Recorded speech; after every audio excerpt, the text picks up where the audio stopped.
Hola, ¿qué tal? Un saludo a toda la comunidad, el estudiante médico de Nicaragua. Le habla su administrador Roberto Zambrana. Hoy vamos a hablar acerca del abordaje de la fiebre. Pero antes de empezar la presentación me gustaría enviarle un saludo a mi amigo el doctor Martín Bravo, ¿no? Si no hubiese sido por la ayuda de él, esta presentación no hubiese sido posible. Volviendo al tema, el abordaje de la fiebre, ¿no?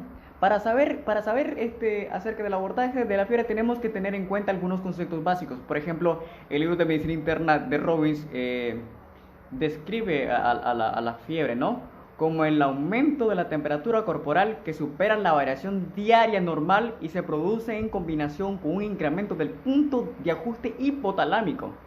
Hipertermia, Robbins nos dice que es caracterizado por un incremento no controlado de la temperatura corporal que rebasa la capacidad del organismo para perder calor. Por ejemplo, un claro ejemplo de esto, ¿no? Es el golpe del calor, ¿no? Eh, en número 3 tenemos hiperpirexia. La hiperpirexia, Harrison la describe como una fiebre mayor a 41,5.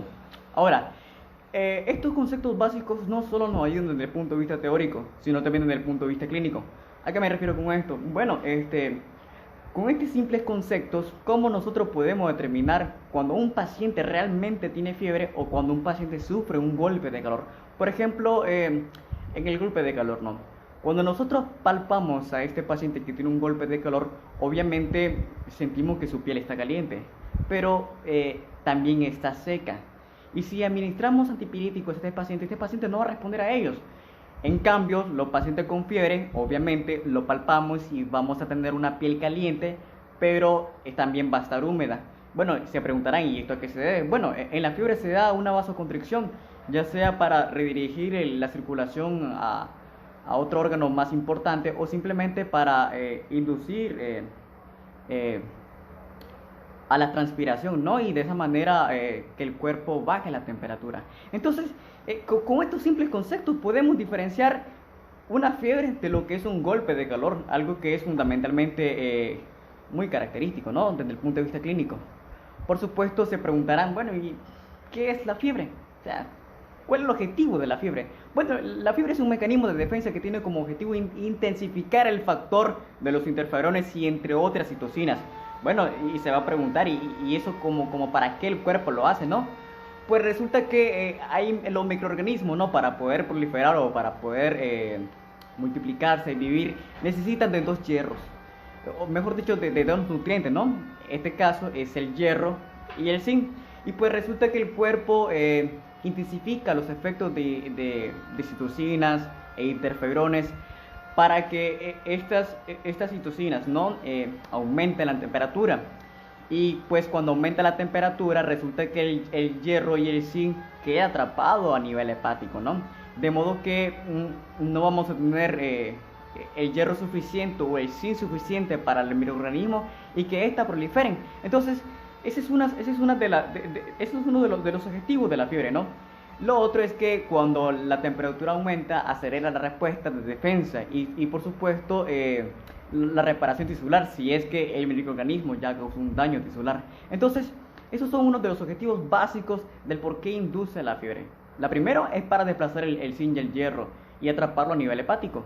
La segunda es para aumentar la respuesta de defensa, ¿no? Y por supuesto, la tercera es para reparar un daño tisular si es que lo hay. Ahora, este, se van a preguntar, bueno, si la fiebre hace todo eso, ¿realmente es buena o es mala? Esta pregunta la vamos a estar respondiendo a través de la presentación. Quiero que tomen nota de los tics que estoy dejando en todas las presentaciones. Por ejemplo, ahí dejé un tics donde dice, ojo, tomar nota, porque en lo personal considero que es importante, ¿no? Entonces, este, eh, ¿cómo es que se da la fiebre? ¿Cómo es que se da la fiebre? Desde el punto de vista bioquímico, ¿cómo es que se da la fiebre? ¿Cómo es que el cuerpo puede aumentar la temperatura de un estado normal a un estado alto, ¿no? Como por de magia. Entonces, esta respuesta nos da la fisiopatología. Este esquema que vemos acá es un esquema que no encontramos en un libro. Este esquema lo elaboré yo, ¿no? Y lo elaboré de esta manera porque varios autores explican una fisiopatología es, por llamarle así, ¿no? Es similar, lo único que cambian en algunas cosas, ¿no? Y en este esquema que vemos acá, vemos prácticamente dos fisiopatologías en una sola. Entonces, eh, eh, quiero que empecemos desde aquí. Pirógenos es toda aquella citocina que aumenta o que induce la temperatura del cuerpo, ¿no? A la fiebre. Estos pirógenos o estas citocinas pueden ser tanto exógenas como endógenas. Las endógenas provienen de las células inmunitarias, ¿no? Por ejemplo, los macrófagos, un claro ejemplo. Y los exógenos son aquellos pirógenos o citocinas que provienen de los microorganismos, ya sea desde el punto, por ejemplo, los lipolisacáridos que se encuentran en la superficie de la membrana del microorganismo, la degradación proteínica, etcétera. Pues resulta que cuando un microorganismo invade nuestro cuerpo, nuestras células inmunitarias responden a ese microorganismo y responden secretando citocinas, ¿no? Como en factor de necrosis tumoral, interleucina 1, interleucina 6, etc. Y cuando hablamos desde el punto de vista pirógenos exógenos, no estoy diciendo de que el microorganismo como tal, una vez que entra al cuerpo humano, empieza a soltar citocinas. No, no quiero decir eso. Sucede que cuando un microorganismo invade nuestro cuerpo, es fagocitado, ¿no? Por nuestra célula inmunitaria, por ejemplo el macrófago. Y una vez que el macrófago fagocita a esta bacteria o a este microorganismo, como producto final se suelta citocina, ¿no? Se suelta pirógenos. Entonces a eso corresponde el pirógeno exógeno. Y la otra, la que es propiamente de nuestro cuerpo, es los endógenos. Esto quiere decir, muchachos, que nosotros podemos secretar pirógenos sin o con microorganismos. Entonces, una vez que estos pirógenos están siendo secretados, se dirigen a la circulación sanguínea, ¿no? Entonces, de la circulación sanguínea se dirigen al centro termorregulador. Ahora, quiero hacer una pausa y espero que me estén siguiendo, ¿no? El centro termorregulador tiene dos mecanismos para darse cuenta de la temperatura de nuestro cuerpo. La primera es meramente el calor de nuestra sangre, ¿no? De nuestro sistema sanguíneo. Y la otra es que lo hacen a través de nervios periféricos, ya sea de receptores de calor o de frío, ¿no? Entonces, la vía que estamos utilizando aquí es la vía plasmática. Una vez que estas citocinas llegan al hipotálamo, esto indulcen a la entrada de calcio. Entonces, una vez que el calcio entra al sistema o nuestro centro termorregulador, se sintetiza ácido araquidónico. Ese ácido araquidónico da origen a la ciclooxigenasa, y esta ciclooxigenasa, como vemos en el cuadrito de color negro, induce a algo que se llama la prostaglandina E2, o en abreviatura la PGE2, ¿no? Entonces, esta PGE2 se une a un receptor que se llama EP3. Bueno, se preguntarán, ¿y por qué EP3? Bueno, porque hay 4 receptores, ¿no? EP1, EP2, EP3 y EP4, pero resulta que solo el EP3 es causante de la fiebre. Los otros 3 tienen otras funciones que no vamos a tocar en este tema. Entonces, quiero detenerme aquí. Esa es una teoría. No sé si ven una cruz, una X de color negra, ¿no? Quiero que nos vayamos de nuevo para allá.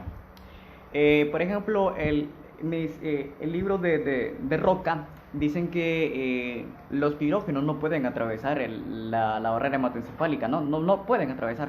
De modo que estos pirógenos sintetizan PGE2 a nivel de la circulación periférica. Y entonces este PGE2 cruza la barrera hematoencefálica, llega al hipotálamo y por supuesto del hipotálamo se une al receptor EP3.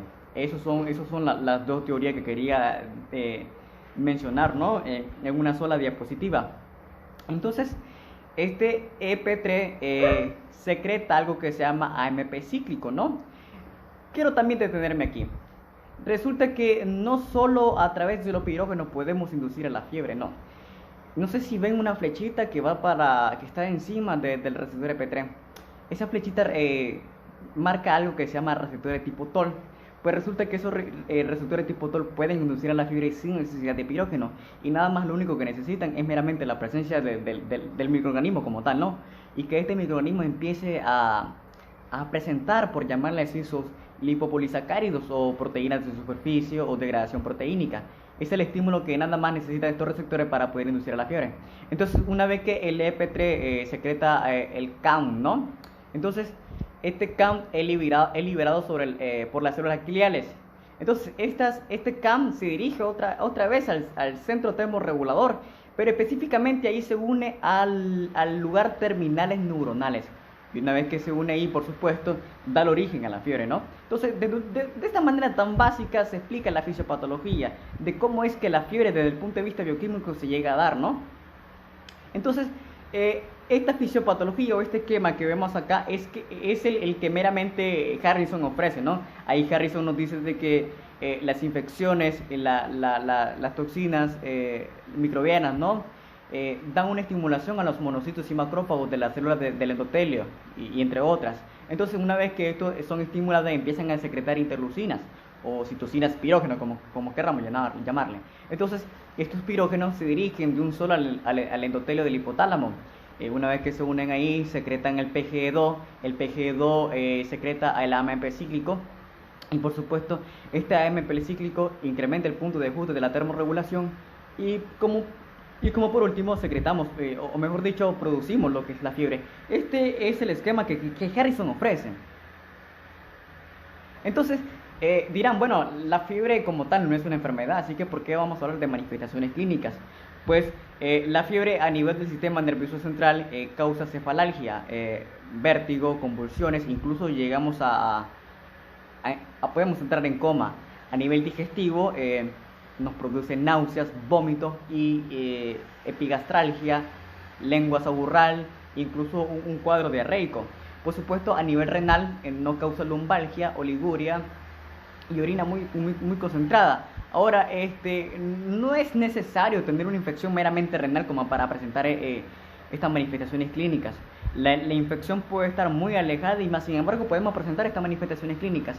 Y por supuesto, a nivel sistema homeoarticular podemos tener mialgias, artralgias. Quiero hacer énfasis aquí. ¿Por qué creen ustedes que la fiebre causa eso, no? ¿Por qué creen ustedes eso? Resulta que Harrison nos dice que nos vamos a regresar de lámina, ¿no? Resulta que Harrison nos dice que cuando hay niveles elevados de PGE2 a nivel circulatorio, esto provoca mialgias y artralgias. Entonces, de aquí se explica el por qué los pacientes que entran en estado febril no solo se quejan de por sí de la fiebre como tal, sino también de la mialgia o de la artralgia, ¿no? Entonces, por eso es que la fiebre se ve desde un punto de vista malo, por llamarle así, ¿no? Por supuesto, a nivel de los órganos genitales, podemos ver amenorrea y hemorragia. Ahora, esta tabla que puse acá nos ofrece libros de Roca, ¿no? Nada más que yo vine aquí y lo ordené desde un punto de vista por sistema, ¿no? Ahora, ¿qué hay acerca del abordaje de la fiebre? El estudio del paciente nos da cuatro monedas básicas, por llamarle así. La primera es que tenemos que hacer una adecuada historia clínica epidemiológica. ¿Qué queremos decir aquí? Bueno, tenemos un paciente, ¿no? que presenta un estado febril y no sabemos de dónde viene esta fiebre. Entonces, con la simple historia clínica, por ejemplo, el solo hecho que el paciente nos diga, bueno, vivo con 6 personas en una casa y las 6 personas, 2 de ellas tienen sarampión, y entonces desde que el paciente nos diga eso, pues tenemos que sospechar por ley de que esa fiebre probablemente provenga de eso, ¿no? Otra cosa es que el paciente nos podría decir, bueno, me agarra fiebre cada 4 días, y como ustedes saben, eso es algo muy típico, ¿no? de la malaria. Ahora, en el número 2 tenemos el examen clínico exhaustivo. Como mencionamos anteriormente, la fiebre no solo tiene un origen, tiene múltiple origen, ¿no? Entonces, un examen clínico exhaustivo, por supuesto, nos va a dar la piedra angular del diagnóstico. Ahora, número 3, la valoración de la enfermedad de base. Recordemos que no vamos a tener fiebre en un paciente, por llamarle así, no aparentemente saludable, sino que vamos a tener pacientes hepatópatas, cardiópatas, pacientes que tienen neoplasia, ¿no? Cáncer. Y por supuesto, en el número 4 tenemos elementos que expresan gravemente el enfermo, lo que estamos mencionando anteriormente. Por ejemplo, el paciente no solo se queja de por sí de la alta temperatura, de la fiebre como tal, sino también de cefalgia, dolor de cuerpo, artralgia, mialgia, etc. ¿Qué hay de la clasificación? Bueno, podemos clasificar la fiebre en tres grandes grupos. La primera es que el síndrome febril, que es de corta duración, de un máximo de 5 días. La segunda es el síndrome de febril prolongado, y esto se caracteriza de evolución entre 6 y 21 días. Y por supuesto, el FOB, o lo que conocemos como fiebre de origen desconocido, es característico porque hay más de 21 días, que puede prolongarse durante meses o años. Por supuesto, tenemos criterios, ¿no?, para poder clasificar la fiebre. Ahí lo vemos en la esquina inferior derecha, y ahí observamos que es una fiebre de 38,3, ¿no? Más o en varias ocasiones. Como número 2 tenemos más de 3 semanas de duración, y por supuesto que no tengamos un diagnóstico etiológico, ¿no? Ya sea que le hayamos hecho todo de manera adecuada, ¿no? Un examen físico, una historia clínica muy exhausta, y más sin embargo no encontramos el origen etiológico de la fiebre del paciente. Ahora, como hemos dicho en toda la presentación, la fiebre no solo es de origen infeccioso, también hay causas no infecciosas. Por ejemplo, las causas metabólicas, las causas ambientales, las neoplasias, enfermedades autoinmunes, enfermedades metabólicas y heredofamiliares, ¿no? Por supuesto, trastornos excesivos de producción de calor y alteración de la regulación de la temperatura. Por ejemplo, la hemorragia intracraneal o un paciente politraumatizado o un daño a nivel del hipotálamo podría inducir a fiebre, ¿no? O viceversa. Entonces, ¿qué hay de la fiebre en pacientes que reciben tratamiento anticitocinas? Como dijimos anteriormente, los pirógenos son citocinas, y se le llaman pirógenos porque inducen a la fiebre, ¿no? Pues resulta que hay pacientes pues, que tienen problemas o enfermedades y autoinmunitarias y reciben este tipo de tratamiento. Y esto es algo, por llamarle así, no muy peligroso. Porque bien un paciente que esté bajo este tratamiento, bien puede tener una neumonía, más sin embargo tiene una neumonía sin fiebre, y la tiene sin fiebre porque recibe este tipo de tratamiento, ¿no? Esto es algo muy interesante que hay que tener en cuenta en la historia clínica de los pacientes. Ahora, el tratamiento. ¿Cuál es el tratamiento? Como hemos dicho en todas las clases, ¿realmente la fiebre es buena o es mala? Bueno, Harrison nos dice, no hay pruebas clínicas significativas de que tal tipo de fármacos, en este caso nos referimos al antipirético, ¿verdad?, retrasen la resolución de las infecciones virales o bacterianas.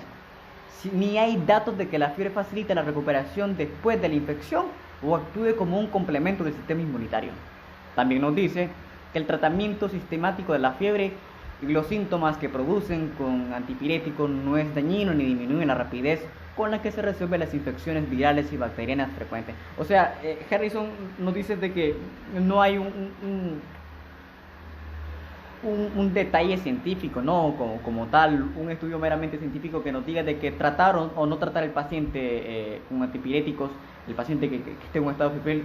Aún no hay un estudio que diga de que si es bueno o si es malo, pero sí lo que podemos decir es que la fiebre es un signo, ¿no?, que nos indica de que algo está mal en el paciente.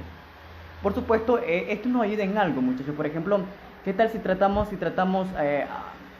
una infección a un paciente? Obviamente lo tratamos con antibiótico-terapia, pero ¿qué tal si no le damos antipiréticos?